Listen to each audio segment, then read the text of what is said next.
व्यास मंच पर विराजमान पूजनीय गुरुजनों एवं प्रिय श्रोतागण, सादर प्रणाम। आगे की कथा में सुनिए। सकल स्नेह शिथिल रघुबर के, गए कोस दुई दिन कर ढर के। जलु थलु देखी बसे निसि बीते, कीन गवन रघुनाथ पीरीते। सकल स्नेह शिथिल रघुबर के, सभी लोग जो श्री रामचंद्र जी को मनाने के लिए भरत जी के साथ जा रहे हैं, वो शिथिल हो गए रघुबर के स्नेह में।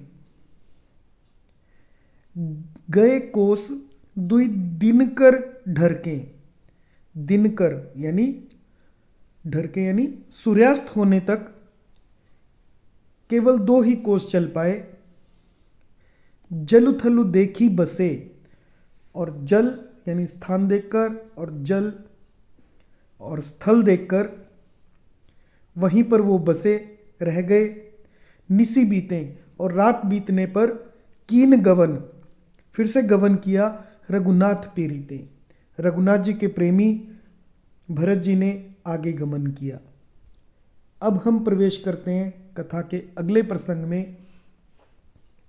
श्री सीता जी का स्वप्न, श्री राम जी को कोल की रातों द्वारा भरत जी के आगमन की सूचना, राम जी का शोक और लक्ष्मण जी का क्रोध।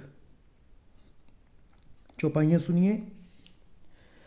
उहाँ राम रजनी अवशेषा, जागे सिय सपन अस देखा। सहित समाज भरत जनु आए, नाथ वियोग ताप तन ताए। सकल मलिन मन दीन दुखारी, देखी सासु आन अनुहारी। सुनि सिय सपन भरे जल लोचन, भय सोच बस सोच विमोचन। लखन सपन यह नीक न को होई, कठिन कुचाह सुनाई ही कोई।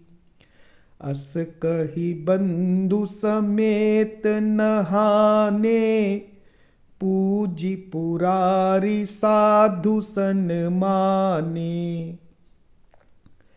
सन्मानी सुर मुनि बंदी बैठे, उतर दिशि देखत भये। नभ दूरी खग मृग भूरी भागे, बिकल प्रभु आश्रम गए।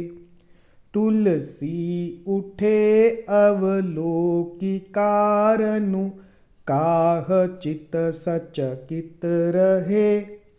सब समाचार की रात कोलनी, आई ते ही अवसर कहे।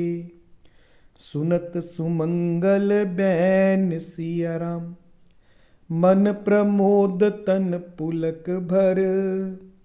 सरद सरोरुह नैन सिया राम, तुलसी भरे स्नेह जल। अब इन चौपाइयों का सरल अनुवाद सुनिए। उहाँ राम रजनी अवशेषा। इधर से भरत जी चल पड़े हैं राम जी की ओर। उहाँ राम, और वहाँ पर राम जी रजनी अवशेषा, रात शेष बचने पर ही जागे, रात बीतने से पहले ही जागे।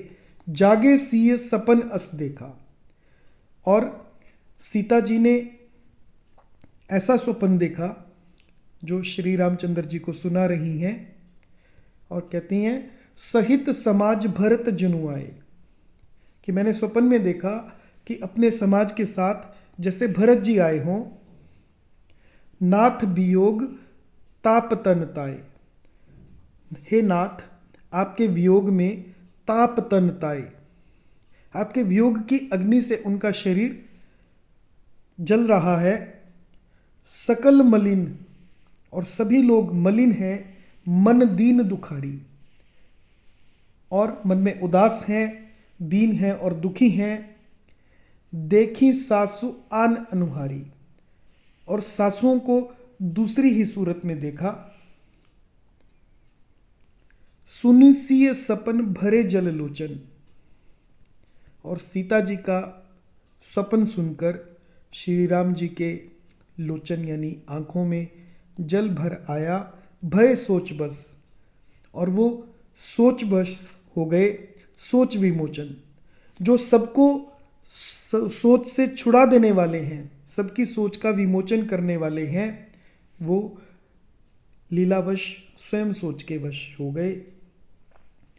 लखन सपन यह नीक न हुई, और लक्ष्मण से बोले, लक्ष्मण यह सपन नीक न हुई, ये कोई अच्छा स्वप्न नहीं है।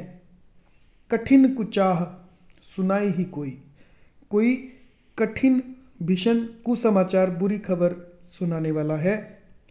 अस कही बंधु समेत नहाने, ऐसा कहकर बंधु समेत लक्ष्मण जी के सहित स्नान किया।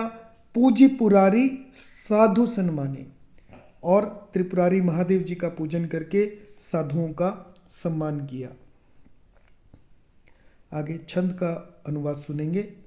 सन्मानी सुर मुनि बंदी बैठे, और सम्मान करके सूर्य यानी देवताओं और मुनियों का बंदी बैठे उत्तर दिशी देखत भये, और उत्तर दिशा की ओर देखने लगे श्री रामचंद्र जी।